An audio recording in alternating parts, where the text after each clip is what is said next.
Hey guys, welcome to yet another episode of CW Movie Night. How you doing tonight, Thomas?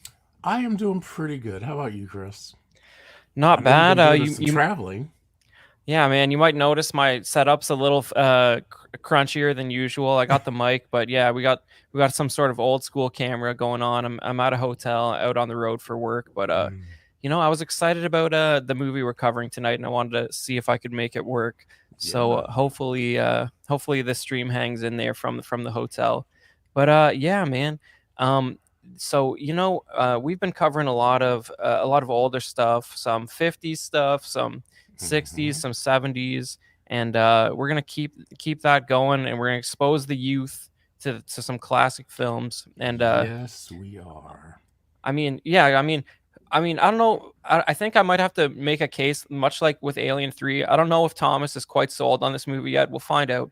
But yeah, this episode we're going to talk about Conquest of the Planet of the Apes. Now, this is a piece of the original Planet of the Apes saga, which started with the original film that everyone knows in 1968, where Charlton Heston crawls down the beach at the end and sees the Statue of Liberty all blown up there, and he says, "Damn you guys, you blew up the Earth. You had a nuclear war Hmm. while I was out on my outer space mission, and damn you guys, you wrecked everything."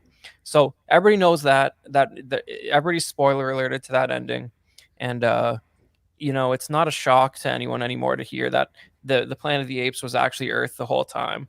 But a lot of people are underexposed to the illustrious sequels in that series. Like, believe it or not, there are four sequels to the original Planet of the Apes movie, and two TV shows also that are sort of part of that canon.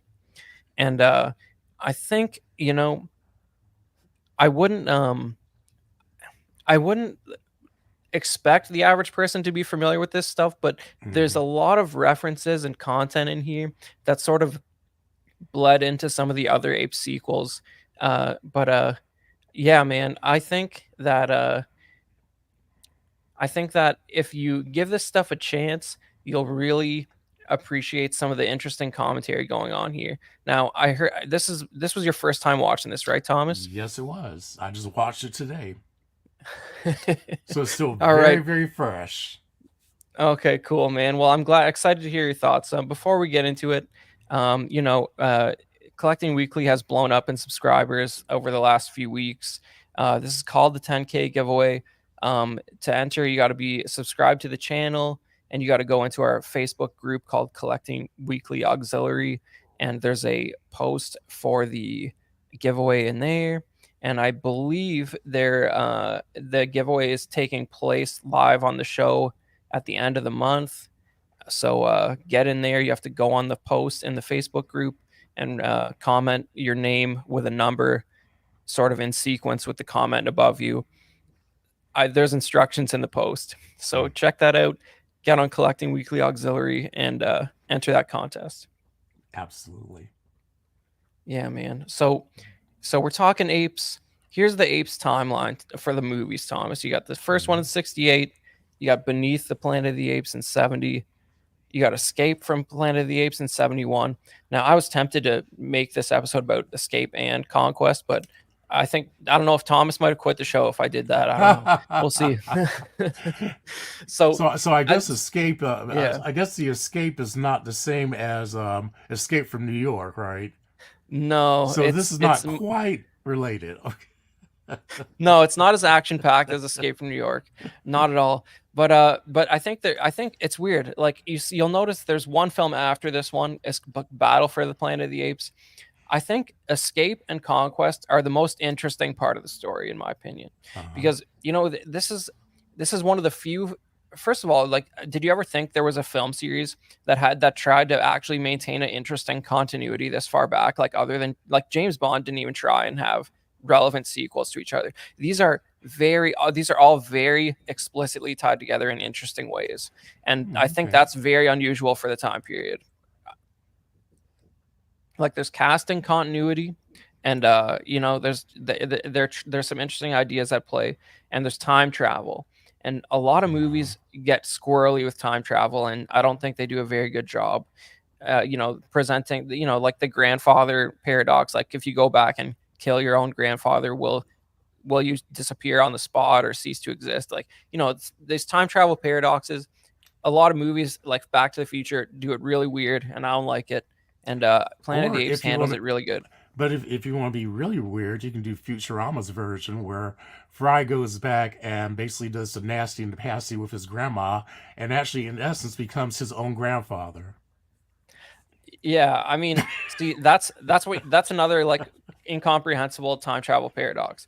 But like here you got so look, this original series had a lot going on. We had the 5 movies we just showed. You had some old school comics here.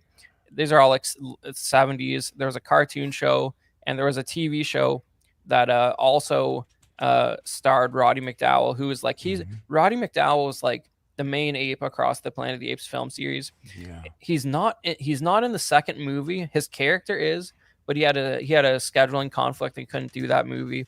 But so he's got an impersonator in there, but he doesn't have that big that his character doesn't have that big of a role in the second movie. So, but he's really like over the course of the 4 movies that he's in and this TV show, he really became the face of this series.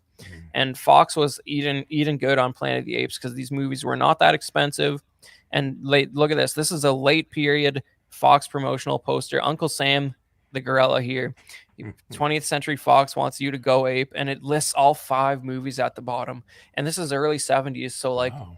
I don't think this is VHS market. So there's the VHS is a little bit later, right? Where consumers would be like all over it, like later 70s. It's Yeah. and you have to be a baller Hmm. to have it. You So know like, that's right. I it's like remember. yeah, $80 tapes and stuff like that, right? But they're showing all 5 movies here, meaning they were probably doing numerous theatrical re-releases. And like this was probably I'm not positive. I think this was a poster for like a re-release where they would put them back in theaters, and they're just reminding people to go see it because it's better Okay. than it's on TV. Oh yeah. Oh, definitely. Yeah, Yeah, man. because you got the commercials and all that mess. You just want to be able to sit down there and enjoy the picture. Yeah. So like I don't know, man. I think I find this like this series of films like this to me this is gonna be a hot take, Thomas, but this is to me this is the greatest story ever told. Like forget the Bible, 10 Commandments, all that stuff. This these Okay. five these You five going all movies in. this is an extremely interesting narrative because it deals with like what happens if you go back and change history. And that's over the course of 5 movies, you really see that at work. And we're going to talk about that a little bit. Well, So, another narrative is that yeah. you go back and you start realizing that you can't change Well, history. I mean, essentially because the antagonist was trying to change the history, but his but I believe that that was part of his keeping the history going the way it was supposed to.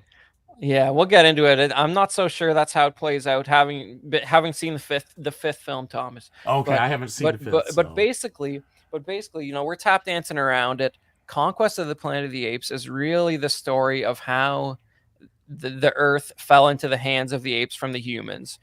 This is something we've seen more recently in the sort of reboot series with Andy Serkis. That first movie with Andy Serkis, I think that's going back like probably I don't know like 2012 or something. I don't know when that came out by now, but mhm. that treads similar story beats. But this is the original version of how the apes took over Earth. Sort of. There's an asterisk to that because basically the lead protagonist of this movie is Caesar, who is a pet ape of Ricardo Montalban, who you might know as Khan from Star Trek 2. And Or you might know him as Mr. Rourke from Fantasy Island. yeah, that's exactly. And and he's hamming it up. He's only in the first 20 minutes or so of the movie, if I Hmm. recall correctly. But basically, in this world, uh there and something happened to humanity's preferred pets, which are dogs and cats. There was a plague that killed everybody's dogs and Hmm. cats. And because of that, they started getting apes and monkeys as pets. And over, in a very short amount of time, in the movie they explicitly state after about 10 years of having monkeys and apes as pets, we really started making them do all kinds of menial tasks, Yeah. and it didn't take long before that power to get abused. And Oh, and not only that, but in there, I remember that they said they started small, and then they worked their way up. When they said that when they realized how quickly and easily they were to train, and there yeah, was this one lady in the salon who said, "Well, when I realized they weren't going to kill me, I was like, yeah." She said, "Now I'm bored because now I know they're not going to kill me." I'm like, I wish they would kill this one. This well, one well, was just so insufferable. Thomas, Thomas, I you know what I think. Maybe I'm wrong, but the scene you're talking about, she's currently lighting a green cigarette, and I thought she was talking about the cigarettes now that she knows they're not going to kill her. But the ape lit the cigarette, so I'm not sure. Maybe Yeah. you're right. And But then yeah, anyways, and she got we're ticked gonna get off because he was brushing her hair wrong. She said, "Oh, I need my hair brushed." Because they tried. yeah, She said, "Somebody needs to brush my hair." I'm like, "What? You can't brush your own hair? I mean, what? Come on." yeah. Talk Well, about we're privilege. we're gonna get into it, but basically, so basically, this movie is the story of how the apes took over, and we're gonna hear from our good buddy John and see what the reaction is of the online community to Conquest of the Planet of the Apes. Hey everyone, John the Everyday Collector here, and it's that time of the show where I give you the IMDb rating as well as the Rotten Tomato score on the film of the week, Conquest of the Planet of the Apes, originally released in 1972 with a runtime of an hour and 28 minutes. Let's kick it off with the IMDb rating, getting a 6.1 out of 10 with 38,000 reviews. Moving on to Rotten Tomato score, the tomato meter getting a 52% with 23 reviews and an audience score of 46% with 10,000 plus ratings. Great movie choice, guys. Kicking it back to you in the studio. Chris, Thomas, see you guys soon. I'm not convinced that John believes it was a great movie choice based on those numbers, Thomas. I don't know. What do you think? Like, Well, so like I this is think it might be a little bit better than Plan 9, but as much as I love that movie, I'm sure. yeah.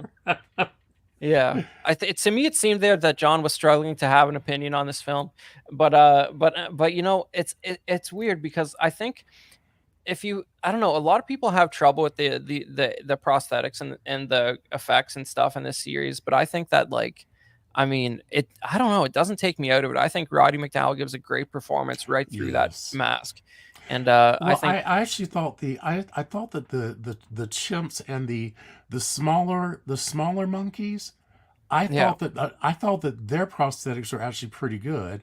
Now the gorillas, yeah, that looked more costumey to me, but yeah, yeah. I thought they did an excellent job with Roddy's makeup, um, and for the '70s, the fact that they were able to kind of get the like whenever he would talk, getting the mouth and stuff like that to move in a way that would make the sounds that were coming out of it sound realistic. I was impressed. It wasn't. I mean, I think that the practical effects that they did in terms of makeup were actually pretty solid. Yeah, and as you know, as somebody who's seen the original film, which came out a few years earlier than this, they sort of figured out the makeup, and then they're like, well, now that we spent time figuring that out, we're gonna make like a bunch of movies and shows using the exact same makeup setup. So so so we're just gonna catch the audience up to speed here for all the Philistines out there who have not seen the original Planet of the Apes, and Thomas, I don't know if we're gonna convince him to check out these other sequels based on this, but we're gonna find out. So here we have, this is a key character, a very fun character from the fifth film that is called the Lawgiver, and he's a keeper. He's keeper of the sacred scrolls and all that good stuff. So we're gonna hear about the story so far, and basically you have Charlton Heston, astronaut extraordinaire, smoking a cigar on his spaceship as one does. And it's the 70s or the 60s if you're smoking on a spaceship, because that didn't slide too long after that. People thought about how stupid it actually was. Right. But it's because they were still smoking on airplanes at this time, believe it or not. Mm-hmm. So, that's normal behavior for the time period. But, he's on his NASA mission where they're smoking cigars on the spaceship. and he's abruptly, his crew is abruptly awoken from hypersleep. They crash land on some planet. They don't even know where they are. They're not. Their flight went a lot longer than it was supposed to, and they think they're crash landed on an alien planet. We all know what's really going on here. But they walk around. They have a rough day. Two of them get killed. Charlton Heston gets captured by apes, and he over the course of that film he meets the lovely character Nova, played by Linda Harrison, and the human beings are all a bunch of mute, silly people who live out in the fields in this timeline. And he has some sympathetic ape figures here with Cornelius and Dr. Zira, and they take pity on him because he can speak. So they're like they form a little alliance and help him escape. And eventually he realizes he's on Earth, and that sucks because he has no home to go back to. And somehow apes took over the planet. Unless he can go back in time, but that's not going to happen. Well, you'd think, but basically what happens after this point, Thomas, because this is the only film in the series you'd seen except for Conquest, which we just watched. So basically what happens next is that Charlton Heston decides he's not that interested in being in the sequel, even though it was a big hit. So what do you do in that case? You drop another astronaut from space to stand in Charlton Heston. So now instead of just Charlton Heston, another spaceship crashes there. And this is I forget the character's name. He's played by James Franciscus, and basically he teams up with Nova, in effect fully replacing Charlton Heston for the majority of this movie. Okay. And in this sequel, he doesn't play the same character. He is meant to be another astronaut. He came down there, right?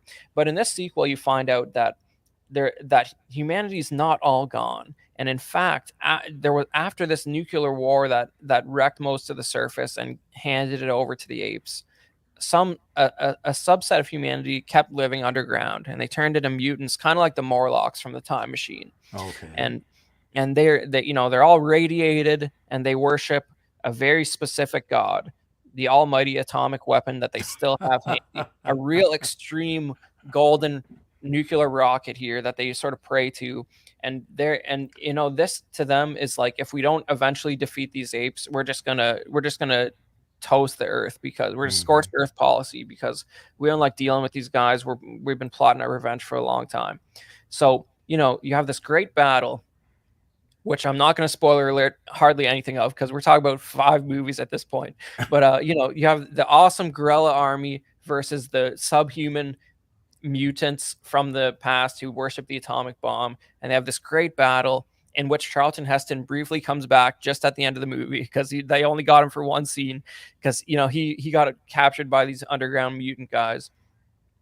And basically the second movie ends with that ungodly overpowered nuke going off, and this is the end narration of that movie. The nuke tips over, blows up, and then it cuts to black, and it tells you, in one of the countless billions of galaxies in the universe lies a medium-sized star, and one of its satellites, a green insignificant planet, is now dead. And that's how the second movie ended. Everyone died and the whole earth blew up. That's how you end a second movie. Okay. No, like, what a bold, interesting choice. I mean, they didn't know if they're going to get to a third movie at that time. Who knows how this movie's going to pan out, right? Now, it's kind of interesting, though, that one nuclear bomb was able to destroy the entire planet. Well, this is not a screenshot from that, because they were so old school. I'm pretty sure it just cuts to white and then black. So the implication is that it's a next-gen nuclear bomb that fractured the structural integrity of the Earth, basically. Okay. And like just wrecked shop. Earth looks like a shattered like Christmas bulb at this point, right? So like that's pretty much what they're implying. So where does that leave the story to go, right? They basically cut off a timeline here. There's no future of Earth to go to past this point. Okay. So what do you do? What do you do? Well, you the writer thinks about it for about a weekend, and they're like, maybe somebody made it out. Maybe somebody took one of those 2 spaceships and got off or the Planet of the Apes, the Hmm. ape dominated planet, just in time before that nuke destroyed things. And what if they got sent back in time to our modern present day? That's a great idea because there's no more future, and that'll also save us a lot of money on sets because we can just set it in regular California, just where the same place Plan 9 from Outer Space was set. Hmm. We're just gonna film it all in Hollywood because we don't even need to build the Ape City anymore. But the interesting take was the three people who escaped and made it back were three apes instead of humans. Okay. So somehow three apes. One of them is the smartest ape among them, but it's Cornelius and Zira from the first film, and a new guy called Doctor Milo. And basically, they found out how to get one of these two spaceships. I think it was Charlton Heston's spaceship Okay. off the Earth. And basically, when the Earth blew up, they somehow got sent back in time to the 70s. And now we have this whole situation to deal with. And Because and what better time to show up in than the 70s? I mean, well, that's just you don't current want, day. It's a yeah, great you don't want choice. to go any further. Yeah. Well, I mean, but here's this incident, this choice to send these three apes back in time here, that that's what really gets the ball rolling and making this series interesting to me, because over the course of this movie, the apes, they're basically treated like aliens from a Roswell crash. They're like, what are these guys? We got to Okay. research them, put them in cages, and they're actually forced to testify in front of the federal government and explain how they even exist. And so basically, through the course of their interrogation, uh, you know, it people figure out that, oh my God, they're from the future, and humanity's probably not sitting so pretty in the future if these guys are from Hmm. the future. And the federal government doesn't like the idea that humanity is eventually overthrown by apes. But Cornelius and Zira are polite enough. They're affable. They become celebrities in Hollywood because they're just going on every TV show and they're on the news and people Hmm. just like them. They're the underdog. They have their family's gone. They lost everything. So so there's a while where they're really respected, right? But then you find out that Zira is pregnant, and that's just a problem for the U.S. federal government. They're like, we got Hmm. another ape coming. These guys eventually take over the planet. We don't know how much time we have till that happens. So you have this very intriguing plot. I mean, not that the not that this child ape could be a big problem, right?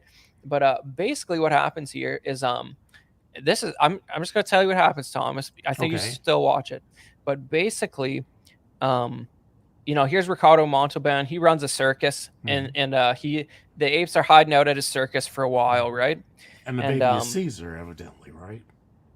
well, yeah. So Okay. they have a baby, but they named the baby Milo after the third ape that came back in time with them, because Oh. he died. He died early in the movie. Just poor treatment by the government people. He didn't make it very long, and they're like, "Well, he got us here. He saved our lives. Let's name our baby after Milo." Hmm. But they spend some time at this circus, and Zira bonds with a chimp who is in there who has another baby, and you know, um, basically, what happens is the government pretty much chases down Cornelius and Zira and murders them horribly, and Oh my gosh. and that's the end of the movie. And they even fire bullets into what is believed to be baby Milo in this movie. It is wild stuff. But Okay. what you find out is that while she was staying at Ricardo Montalban's circus, she switched her baby with the chimp baby that was there. So Okay. so her baby made it out, and even though they got murdered, and that's little baby Milo, the advanced ape growing up in Ricardo Montalban's circus. And that takes us to the movie I just forced Thomas to watch. So basically, this is why it's interesting, right? Because sure, this is the story of how the apes took over the earth, but it's not really, because they must have been different, because those apes never came back from the future. So originally they did it without this intelligent baby chimp getting into the mix, right? Hmm. So And in fact, in Escape from the Planet of the Apes, when Cornelius is being forced to testify against a special government tribunal, he even says, "Well, we actually know how it happened. There was this gorilla who was being forced to do chores for humans all the time, and it's written in our sacred scrolls that one day this gorilla looked back at his human captors and he said no, a word that was told to him countless times. He's the first ape to talk. Is a gorilla named Aldo, and he said no, who is Mhm. not a character in this movie. So Okay. basically, Cornelius and Zira's child going back in time pushed the timeline faster of the apes taking over. Okay. It changed it in some way. Originally, their ape uprising was started by a gorilla, and now it's being started by a chimp. And Mhm. basically, in the beginning of this movie, Ricardo Montalban, the circus owner, it's in the story. It's now 1991. It's the future. It takes place in 91, which is 20 years after it was filmed. So it's supposed to be the future of Mhm. 1991, right? And basically, circuses are becoming rather passe by 1991, which they are now. But this was ahead of its Right. time. Good thinking. Circuses are quite passe by now. No one likes having elephants standing on balancing balls anymore or anything like that. Mhm. So for whatever reason, Ricardo Montalban takes Milo into the big city so he can see what's going on. He's lived a really sheltered life in the circus because Ricardo Montalban, playing Armando here, he knows that this is an intelligent ape from the future, and he's got to keep him secret because the government will want to take him away and do experiments on him and whatnot. Okay. So this is where Thomas is just getting into it because he has no clue about all those other crazy movies, right? So like are you having when you start watching this, Thomas? Are you having a real hard time catching up? Like, does this seem the beginning of this movie when they have a lot of exposition here between Ricardo Montalban and uh, Milo. he's not called Caesar yet, but Yeah. yeah, Milo. Yeah. So like, are you having an okay time following along when this starts? Yeah, actually, yes. I mean, it was a little bit confusing because when it said Conquest of the Planet of the Apes, I thought by the title that it was about the humans taking over again. But Yeah. when I saw all the apes there, you know, I I got I all right. I got a little pissed off when I was watching it Okay. because it kind of the way they were treating the apes um kind of gave me reflections of some of the many different slave movies that I've seen in the past. And that was one of the things that they had mentioned in there. They said these are not pets, they're slaves. I was like, absolutely. That's why I'm so pissed off because you could see again that there were privileged groups of people who were suppressing others. Now, in this case, they were animals, but these were intelligent animals um, that share a lot of our human DNA. So so they're very closely related to us as humans, but Yeah. still they're able to kind of treat them disrespectfully. So I wasn't really confused. Well, I was confused the first couple of minutes, but then once I kind of saw what was going on, I was like, oh, I think I'm getting it. I said, this must be the origin story. I said, because the way they were treating those apes, I was like, man, they're getting ready for a revolt.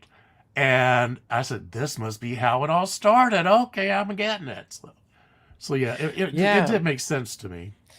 Yeah, well, I mean, that was something I was sort of interested in your take on because, this is early 70s. Like, you have a lot of what is, I don't know if it was called that at the time, but now you look back and you look at this period and there's a genre of film that you might call black exploitation going on at the time, Yes. where you have like Shaft and all that, and Foxy Foxy Brown and all Brown. that Oh stuff. my gosh, the greatest movies around. Yeah, and well, and the thing is here. So in this, we get introduced to this character who he works for the local government. His name's McDonald, and uh, uh, basically, this guy played by Hari Rhodes here. in this movie, the black guy is the only human that you like. Basically, he's the only like Mhm. normal, decent person, except for Ricardo Montalban. Right. so, so like it's 72. It's a little bit subversive, but like what I was interested in your take on is like, Hmm. did the commentary feel did the racial commentary feel like too heavy-handed, like unobvious for you, like because it's not very subtle at times. Like this cop he's talking to here, McDonald talks to this cop, and he makes some snide remark. I was like, doesn't it figure this guy's standing up for the apes? I'm like, was that like Yeah. it without It. that comment, it's Hmm. still there, right? Right. It didn't. I didn't feel like it was that heavy-handed because, Right. especially when you look at how things are currently, and you see how people behave and act towards each other, it's almost as if nothing has changed. And so back then in the 70s, where we had just all right, I was born in 65, so I was born right at the tail end per se of the civil rights movement. And you know, when I was a child, there was still that transition that a lot of people were making in terms of integration and people mixing together.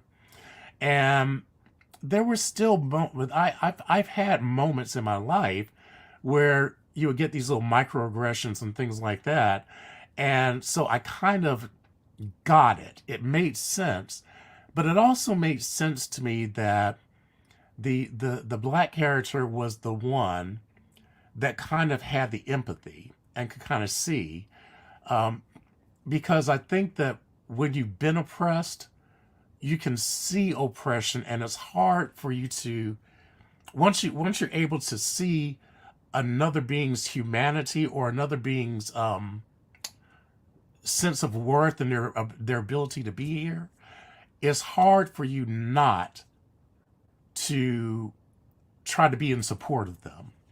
So Yeah. I don't feel it was heavy handed. It seemed about what I would have expected to hear because I have heard some of those words before, come out Okay. in normal conversations with other people in my almost 60 years on this planet. Well, it's yeah, like I just to me it sort of seems like, and I mean this McDonald guy, like he's a nuanced character. Like he's not a perfect dude. Like he's high No. up in the ape management department. Like he's part of the ape reinforcement training where they get him used to fire. They're shooting flamethrowers at him. They're Mm, electrocuting him, doing all kinds of stuff. He just when he sees the police brutality getting a little out of control, he steps in here in this scene, and he just tells these guys to stop, get their act together, and stop being unprofessional, basically. But right. we get a little more of him over the course of this, and we get introduced to this governor guy. I don't know, I forget the character's name. He's basically he's the regional governor of this part of America, and he's in charge of ape management basically, and they're getting Mm, doing a lot of the city infrastructure. And he essentially we'll skim through this a little bit because I mean I desperately want the kids to watch this movie, but yeah. basically he buys the intelligent ape currently called Milo at an auction, and Hmm. he brings him into his office. He's like, this guy looked like he was advertised well. He didn't need any additional training, and he lets he doesn't know his name's Milo, so he brings him into the office and he says, "Why don't you pick your own name out of this book? You can't read or anything, so why don't you just plop your finger down somewhere in this book?" And he lands on Caesar, Hmm. and that unsettles this evil governor dude, but he goes along with it because that's whatever, for whatever reason he has this established tradition where the ape's given himself the name of a king, and we're just gonna roll with it because it's novel. And Right.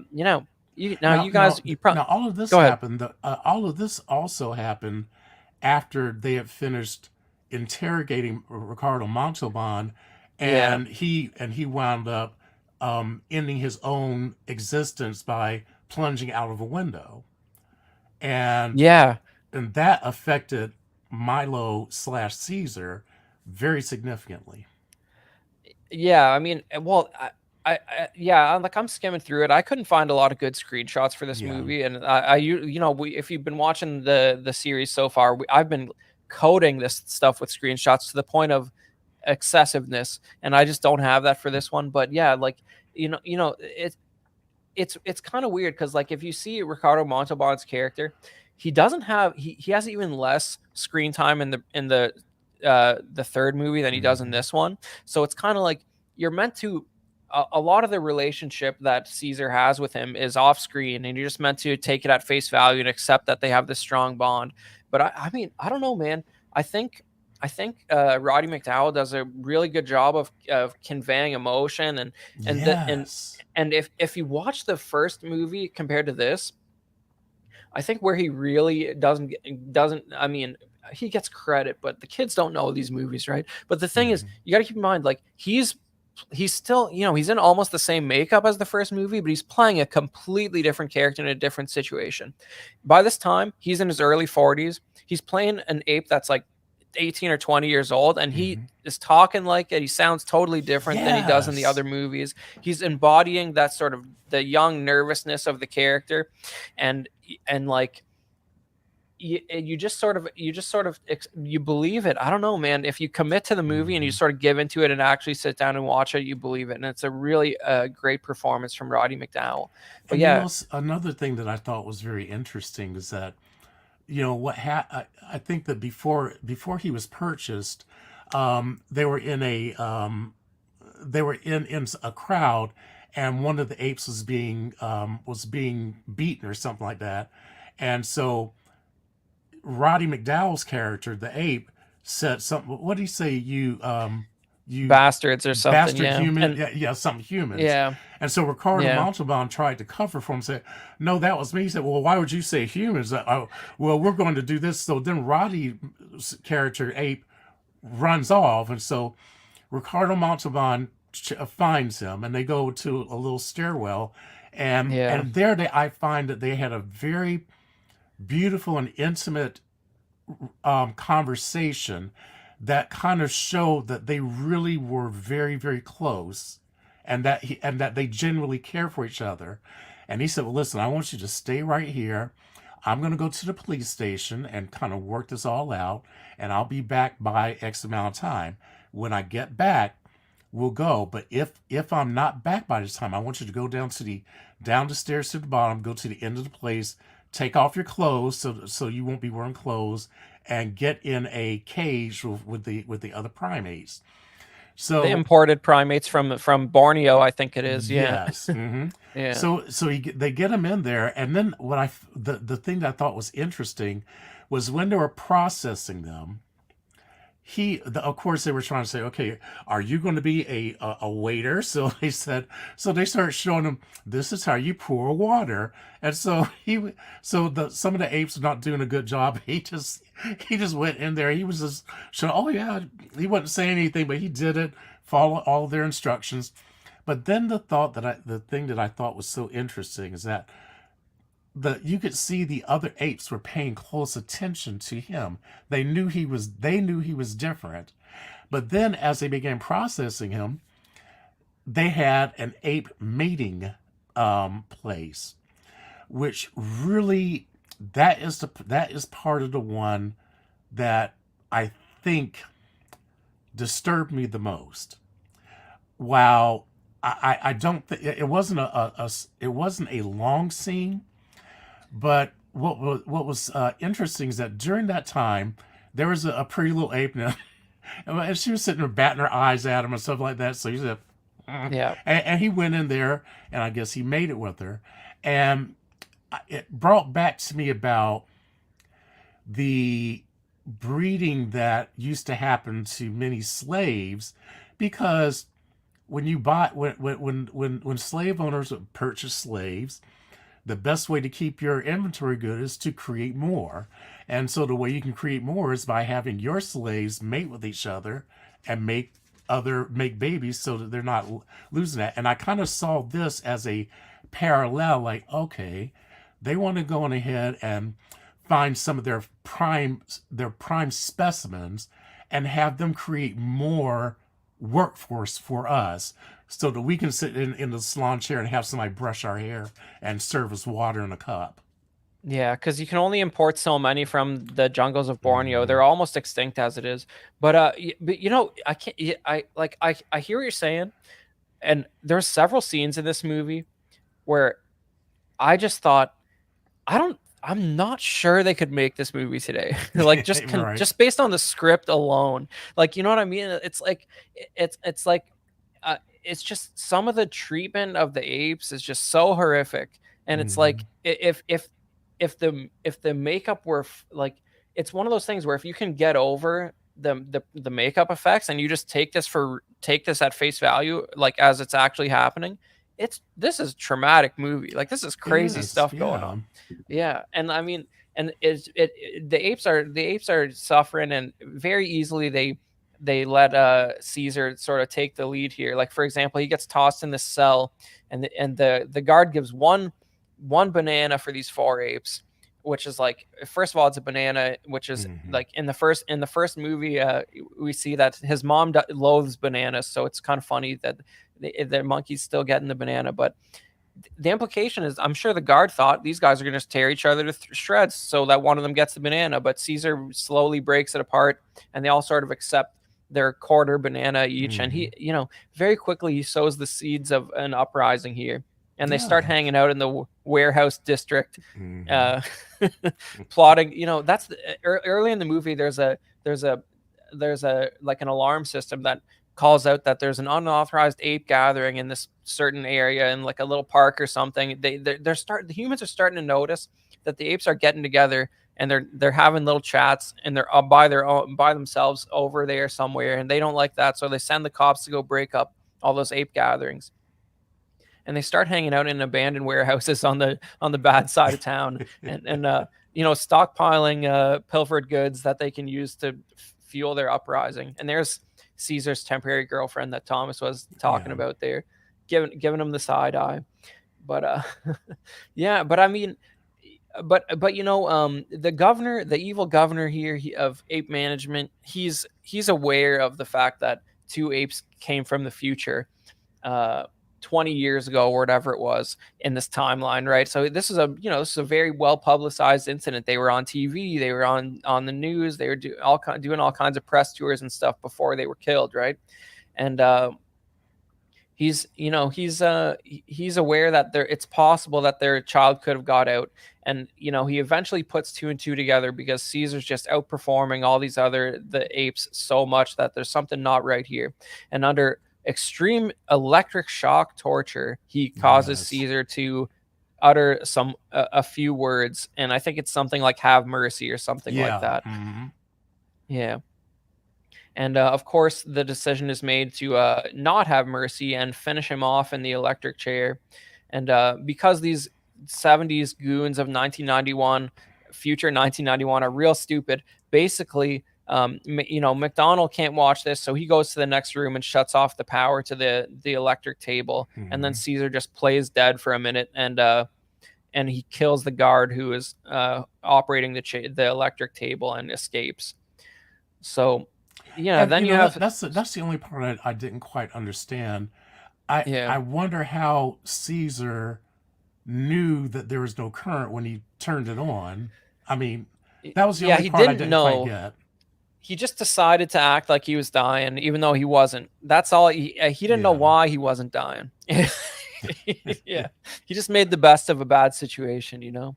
But yeah, so you get Caesar on the run for a little while, and you know, um, basically he's been working his way up to sort of a big like a focal point with this battle here. So he's been stockpiling Molotov cocktails and, like, Yeah. just whatever he can, right? Kerosene. Machetes. I mean, they were they had Yeah. they had just about everything you could use as a weapon. They have it.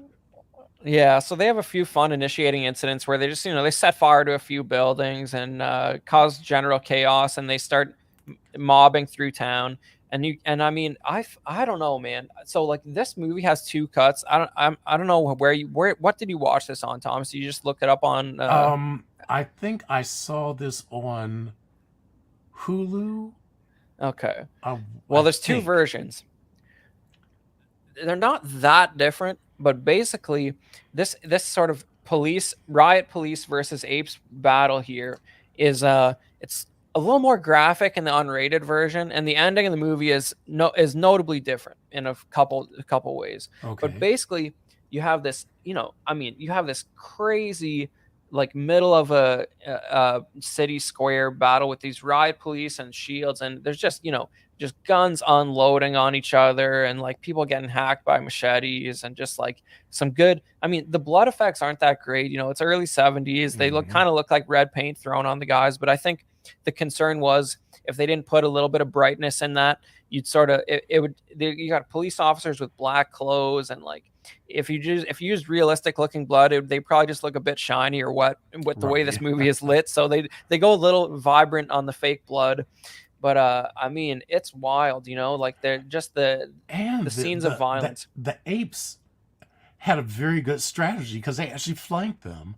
They had a group that came in from the front. They had another group that kind of went around on the sides, and so I Yeah. mean they completely outplayed the army guys. It was pretty Yeah. amazing.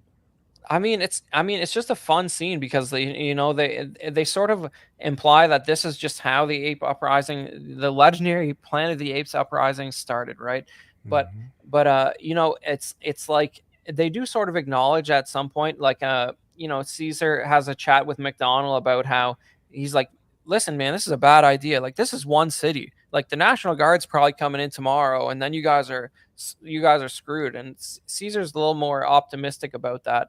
And I Hmm. mean, he this is my I mean, this the ending is my favorite part of the movie. He's sitting there against some ruins. It's all burning behind him, and he gives this great speech about how, you know, uh, they ask him why by what right does he take action and violence, and he says by the slave's right to throw off his persecutor or Hmm. something like that. And he's like, and he just talks about how the time of humans is over, and moths can communicate across thousands of miles. You think we're not going to be able to figure it out? We're going to have another uprising in the next city over, and it's going to keep going like that until there's none of you guys left.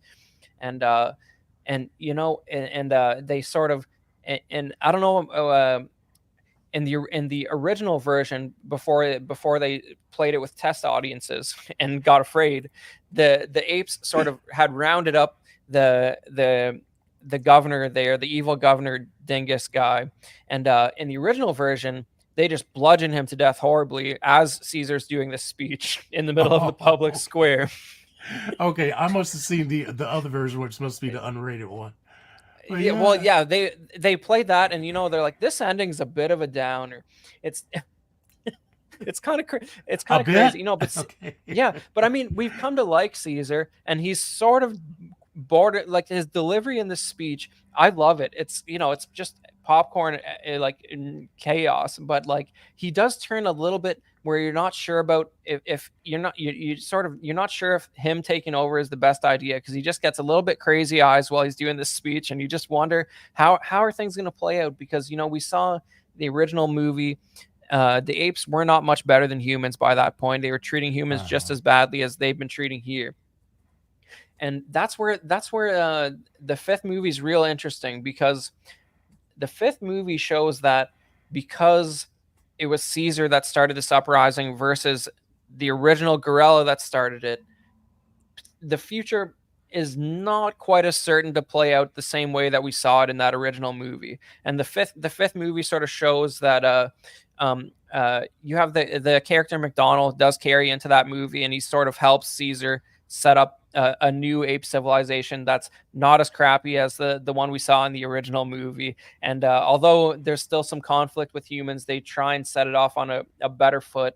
And you know what, it might just end up turning out just as badly and all Hmm. going to hell, but we're not sure, because the deck of cards was shuffled, and maybe there's hope for apes and humans to get along in the end anyways, because Caesar Hmm. was kind of a good dude.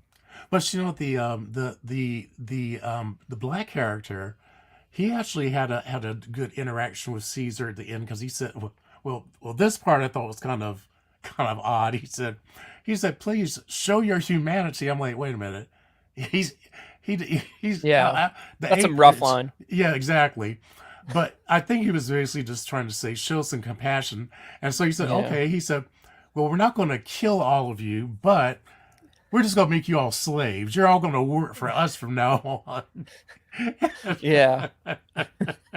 Yeah. Well, yeah, that's the thing. But like, but yeah, he does make it into the next movie and has some Mhm. interesting stuff to do. So if, yeah, I mean, I don't know. I hesitate to encourage you to watch that, Thomas. But it's when you sort of understand the sort of time paradox thing that Mhm. happened, where like basically what happened is they didn't save the old Planet of the Apes from happening. It's basically just a branching timeline where now there's another possibility for the future.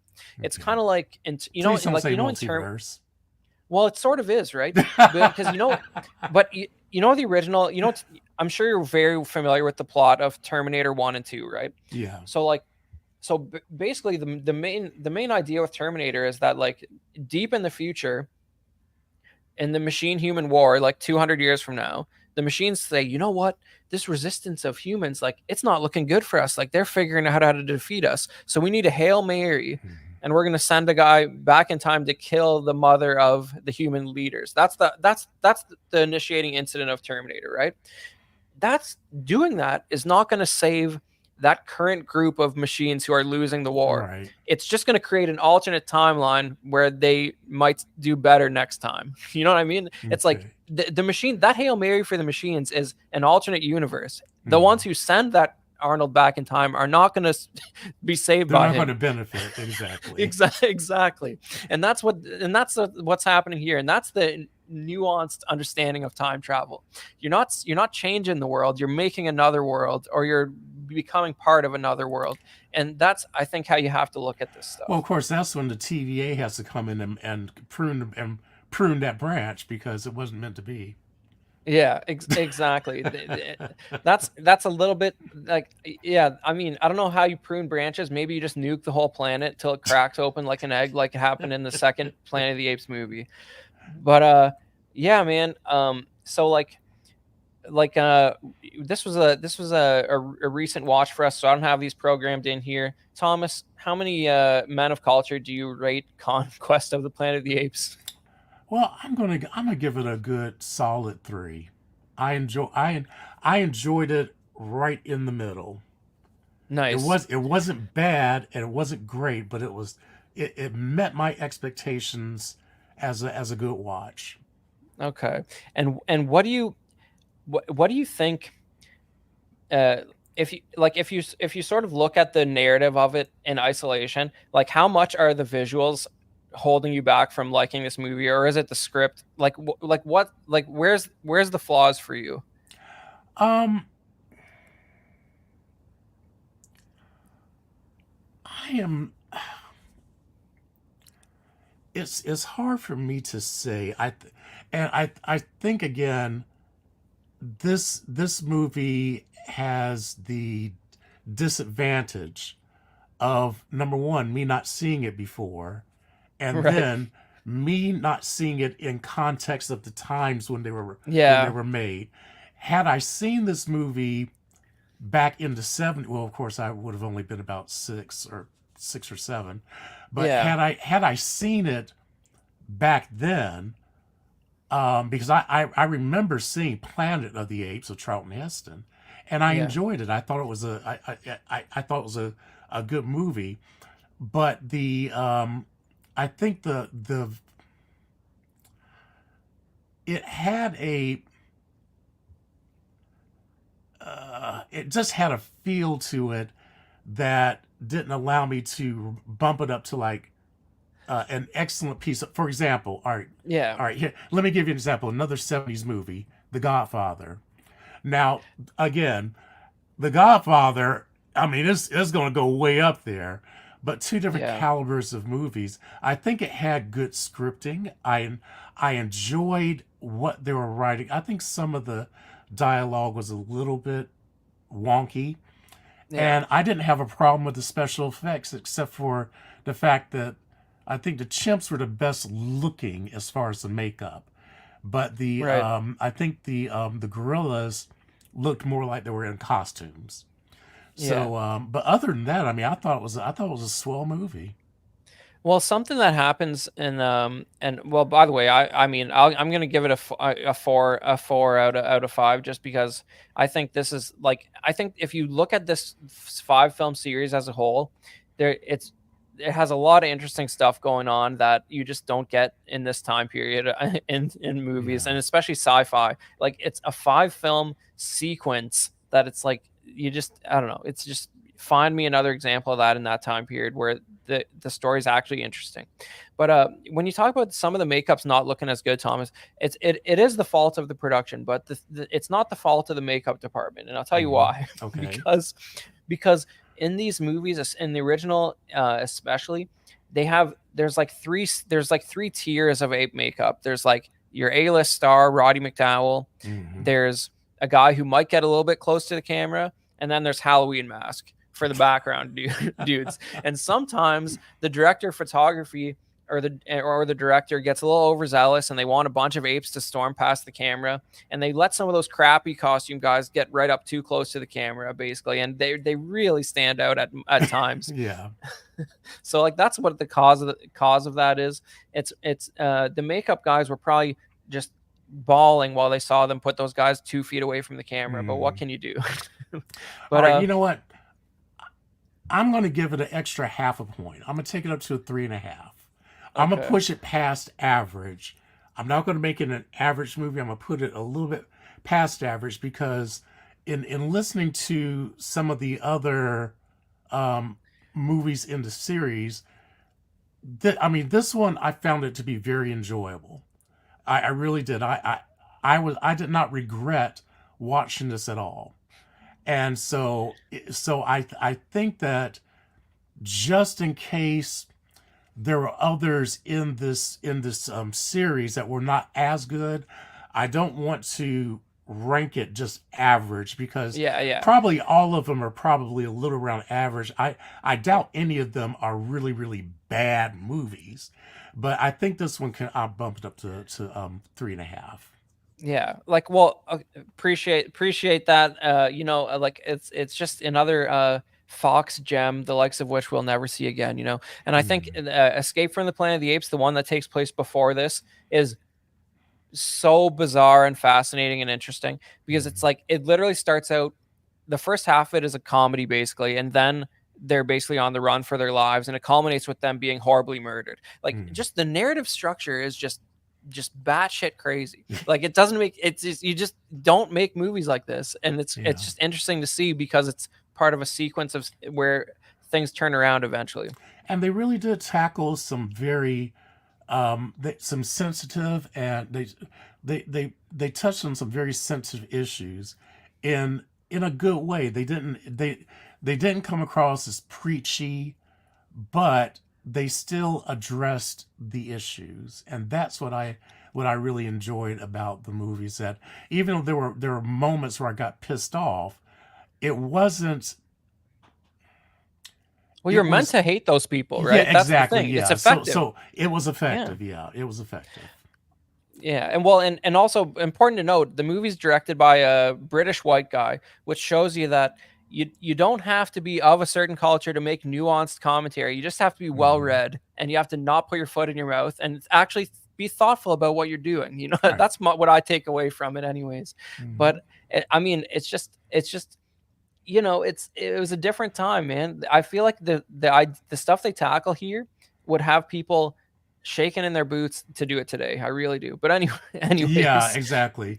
Because everybody's so sensitive these days. I was like, come on, people. well, but I mean, like I don't know about you, but like I had genuine emotions watching this film, Thomas. I'm not I afraid to admit it. did. I felt, Yeah. yeah, I connected with these characters. But we're gonna talk a little bit about some silly Planet of the Apes collectibles because that's what we do at the end of this show every time. So we're gonna start out with something, Thomas, that you may remember if you didn't, even if you didn't have it, you may remember it. We got some Migos from the Yeah, I mid remember '70s. those. Okay. All right. So there's, if I collect the vintage Star Wars stuff like the figures and play sets and stuff, and if I didn't Uh-huh. do that, this would be number two on my list because this stuff is just awesome to me. These are like those 8-inch goofy Mego figures. They brought them back. I think they're still around. Like the reissue period of Megos has not ended yet, and you can still find them at uh, you know uh, Big Bad Toy Store and stuff like that. But Uh-huh. here we have. The Apes treehouse playset, which is like You know, about 4 feet off the ground. that's kind of a nice looking playhouse. I mean, that's a tree house. It's like, Supposedly, my yeah, God, I might move into that myself. It looks kind of nice. I yeah. wouldn't And then mind having that so in the backyard to just chill. exactly, and then you got it's huge because the 8-inch figures you need giant playset, but and then this figure Hmm. here is Galen, which is Roddy McDowall's character from the TV show. He actually plays Okay. yet a different ape in the TV show, but he is related to Caesar. He's Caesar's nephew or some such. But but Probably with he that just young lady he was having his little fling with, I guess. Yeah, exactly. So that series of figures, they had characters from all the movies and the movies and the TV shows, and they had some good play sets. But something else was interesting you at the time, I guess, Thomas. You weren't feeling that. Is that how old are you? You're in '74. Would you have even had this stuff still? Or are 74, you past I that? would have been 9. Okay, so you're probably not getting that much toys at your as much as you were a couple years earlier. But I just love the names of some of this Migo stuff. The Action Stallion. So the ape rides an Action Stallion, and the treehouse only costs $12. What a time to be alive! That big Wow. treehouse playset. But yeah, like I was saying, they brought back the Migos had a resurgence recently, and they did some new apes figures for the Migo resurgence. And here Man. we have Caesar What was that price from for the treehouse? 12 not 88. 1288. I'm gonna look up and see what 1974 prices would What's come the up conversion today. on that? Yeah. Probably like $50. Who knows? But yeah, you're gonna check that out. But I Uh-huh. think if you want a nice one with the box, it's gonna cost you a few $100 today. Yeah, that stuff. Those. It's hard to get a nice 1974 cardboard box these days. Thomas is checking out the conversion on the 12.99 from 1974 or 12.88. Right, here we go.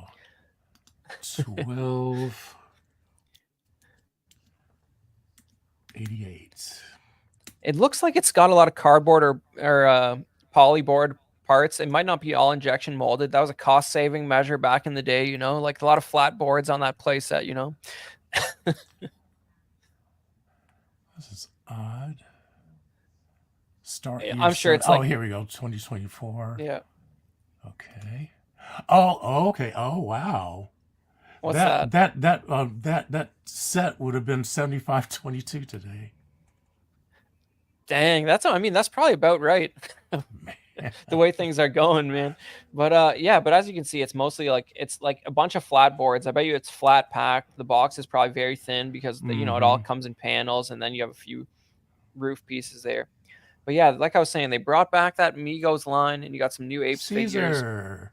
And here's Caesar from the movie we just watched, and Yeah. he's got his M16, I guess. I don't know. It's pretty cool. He's got his jumpsuit and his M16. As there's something I was tempted to pick this figure up so many times just because there's something so great about the image of Caesar with his jumpsuit and his M16. I don't know. And his little shoes, his little moccasins. It's just a very iconic look. And I I'm don't just know. like I'm still baffled by these tiny little shoes. I mean, apes feet are like Yeah, they got a hands. I mean, they have the opposable I guess it's yeah, not the really a the thumb, big is it? toe, I Yeah. guess. The Yeah, opposable big toe. How you yeah. gonna stuff all that into a tiny little shoe like that? Well, it's the conceit is that in most movies you don't get a good look at the feet that often because it's all widescreen and you got these torso close-ups, right? So you don't get a good look at feet in a lot of films, Yeah. and they just like we're not going to make big floppy shoes for these guys and make them suffer through that. But but yeah, man, I don't know. This is a fun piece. You can still find this. I think this came out a few years ago, maybe like 2018 or something like that. And then around that same time, we also had a line of reaction figures that are the sort of the retro styled figures that sort of look like Uh-huh. the original Star Wars figures. And these had beautiful card back art.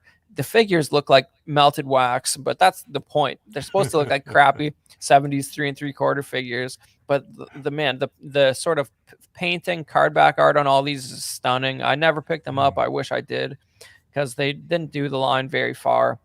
And you have they made a couple little play sets for it. And here you have the lawgiver statue, which is a big statue of an orangutan, and some figures come with that. I mean, those card backs are just a thing of beauty, though. I Yeah, don't they know. are. They look great. The art really is great. Yeah, man. But I don't know, man. That's again some more recent stuff. And that's pretty much all we got for Conquest of the Planet of Wow. the Apes, Wait, Thomas. you didn't tell me what was your reading again? You say it was I'll give it I'll a give it a four? 4. Okay, all Yeah, right. I mean it's not perfect, but it's pretty Yeah. close, Tom. It's pretty close to absolute perfection if you ask me. But All right. yeah, man, I don't know. I mean I had a good time watching this again. Full disclosure, I watched Escape also, and what a time, what a joyous time it was fitting those two back in. And Yeah. you know, I feel like I need to watch all 5 of these on every couple years because it just reminds me of childhood watching the original film, and Yeah. I don't know. It's good stuff. Well, I I think that you could I think anybody could watch this movie today and still find it very enjoyable. I don't think that it I can't say that everything in the movie held up over time, but it doesn't need to. I mean, it was a product of its time, and I think that when we go back to appreciate it fully, we should go back and recognize this is what it was like during that time period.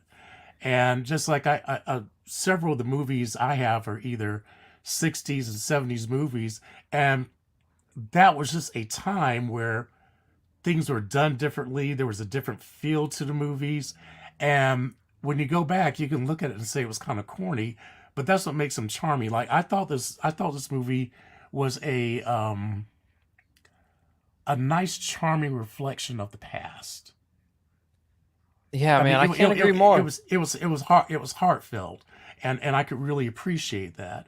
So even if you're not, um, even if this movie is way beyond, for example, many of you may not have been born when that movie was out, but I think if you're willing to give it a chance and just say, you know what, I'm going to go back in time. It's just like Charlton Heston went ahead in time. This is your opportunity to go back in time and see what life was like a little bit back in the 70s, how people saw the future, um, just like back in the 50s and 60s. Hey, what's up, sixth? Hello. Okay. What's up, Sorry to fella? derail you, Okay. Thomas. Yeah, we have But some yeah, good commenters. yeah, Go ahead. I got a little tongue tied there. But yeah, uh the fact that you can go back and just appreciate the the nuances and the things that are there, and even compare it to today, the special effects may be quite different, but um, sometimes the special effects or what they were able to accomplish back then with the limitations they had that we don't have these days, it's kind of amazing that they were able to pull it off. So as you're going back and looking at these movies, guys and gals, check it out and just try to try to put yourself back in time a little bit. Try not to see it through 2024 lenses, and just try to go back and say, you know what, I want to see what life was like in 1971. Let's go see Planet of the Apes, or 74. Let's see, Conquest of the Planet of the Apes, and I think it will kind of also give you a little touch of what that time was like for people like your parents, who parents or grandparents who actually were young during that period. You get a chance to see and feel what they saw and felt at that time period. So I think that's the fun part of going back and looking at some of these older movies that are that are just have a classic feel to them. Absolutely. And Sam just here, we're late catching up on the comments. Was, I'm in the hotel here. I was afraid this stream wasn't going to work out. So I'm just catching up Mhm. on some of this now. Love to see the participation here. Sam just gets exactly what you're just saying there, Thomas. He loves this Yes. movie. And it's much like a Twilight Zone episode. He's calling them a delectable time capsule. And I can't agree more, Hey, dude. that's a great comment. I love it. Yeah, and then we got Dean, who was very surprised that you haven't seen this film, Thomas. He's very disappointed in you. I've seen Planet of the Apes. Actually, to be honest with you, I believe I have seen portions of several of these movies. When they would be reruns Yeah, on television. But this is the yeah. first time that, other than the original Planet of the Apes, that I have actually sat through from start to finish and watched the movie and seen it for all of its plot elements. So yes. Yeah, and I think that's what's great about this podcast that we're doing, Thomas, is it sort of gives you the impetus to sort of turn off the phone and commit to something for an hour and a half Hmm. and actually develop some thoughts on it rather than just glaze over it while you're doing something else. It's good stuff. Absolutely. But I but yeah, man, we had Dean in the chat and Chuck Toy Mafia, Chuck, Sam Gist, Mafia. and some guy posting his phone number for some reason, which you shouldn't do Okay. that. And and then Sith Scale, yeah. I mean, and then and then Danta B. In some ways, 1972 was probably better than 2024 in some elements of life.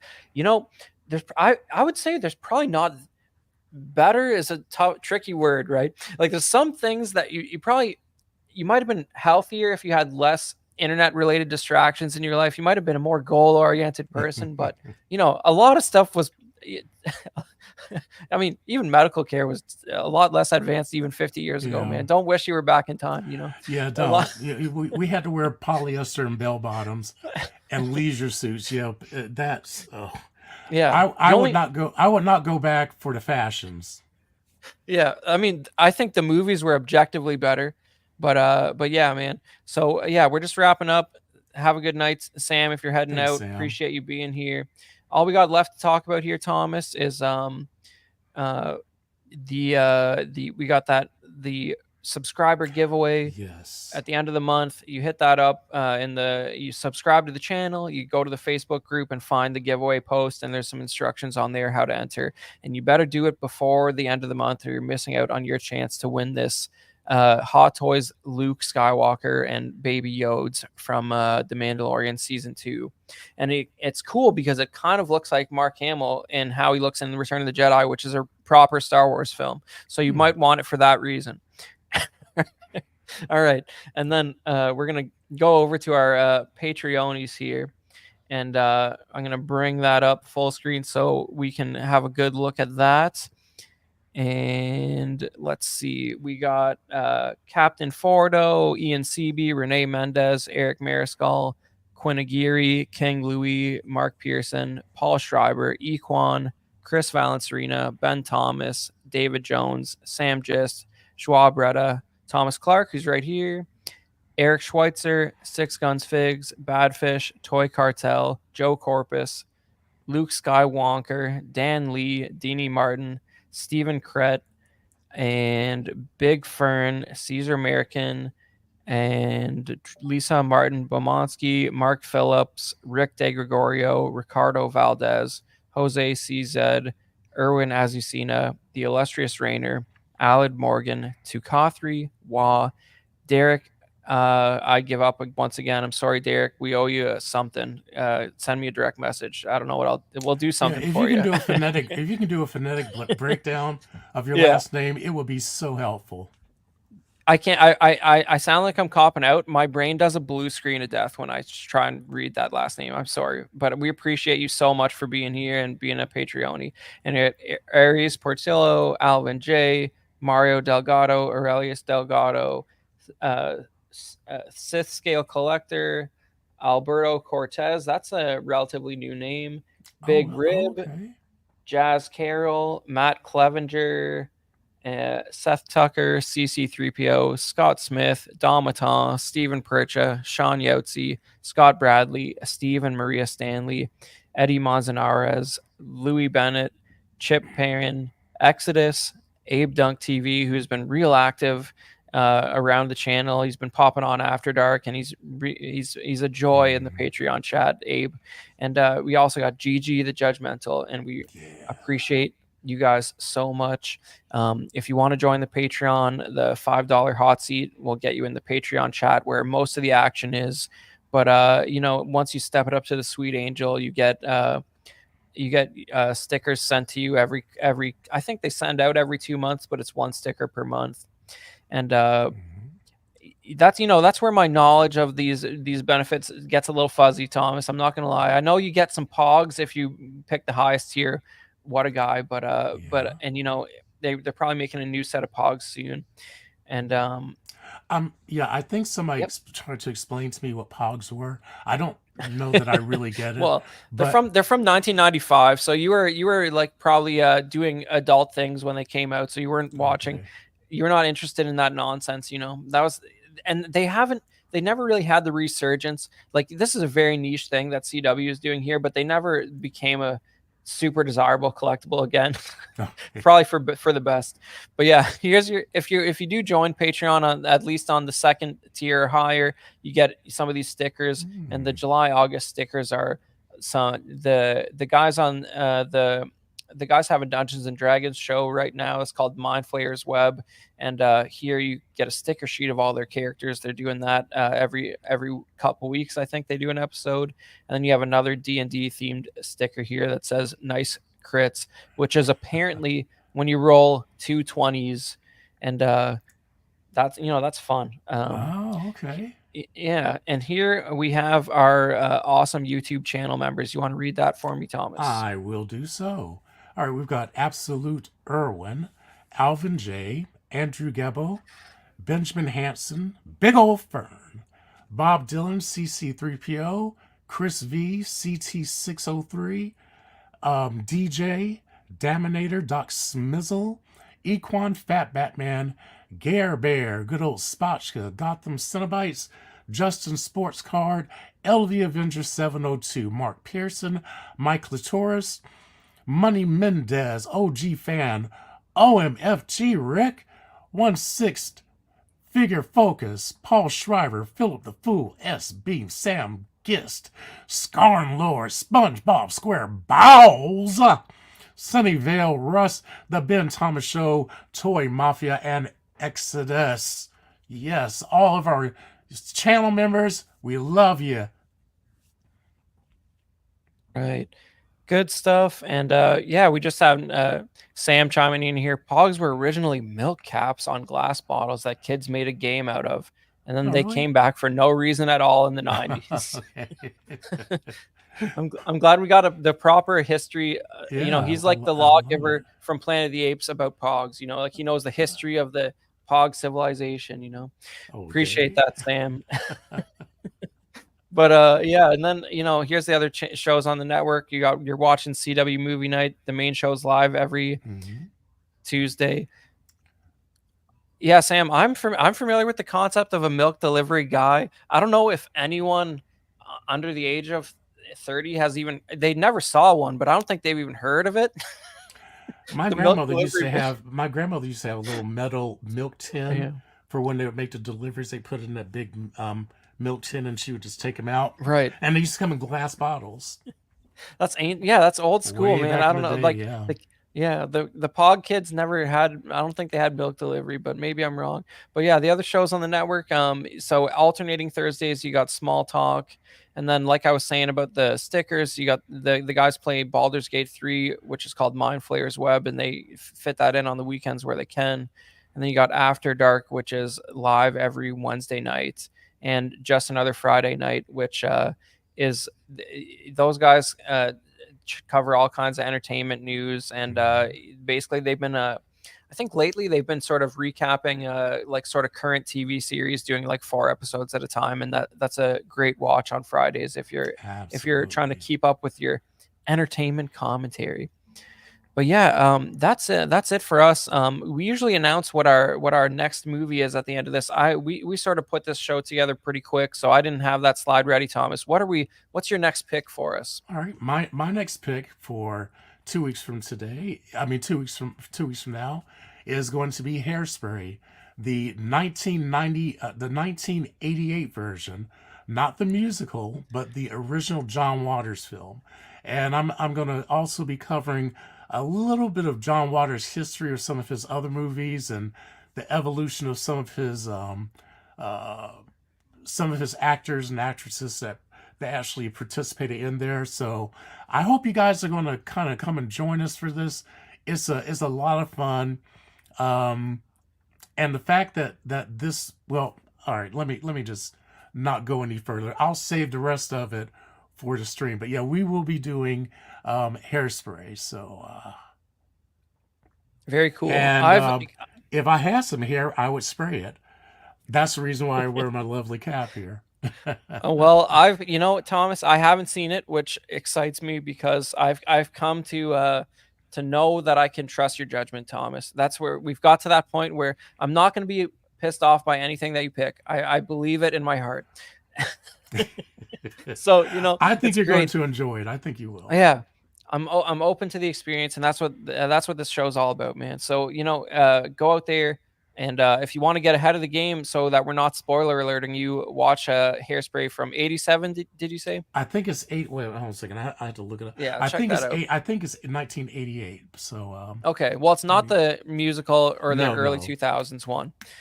Yeah, and that way, if you check that out, we won't be spoiler Yeah, alerting you. 1988. Mm-hmm. Cool. And yeah, that's a good way to do it, and that's theoretically why we announce what the next episode is at the end of the show. You got 2 weeks, so get your act together, because I know you probably didn't do it for Planet of the Apes, but at least men of culture in the audience, like Dean the Dream, have seen Conquest of the Planet of the Apes before. So that's good to hear. I hope you guys enjoyed this chat, and we will catch you on the next episode. All right.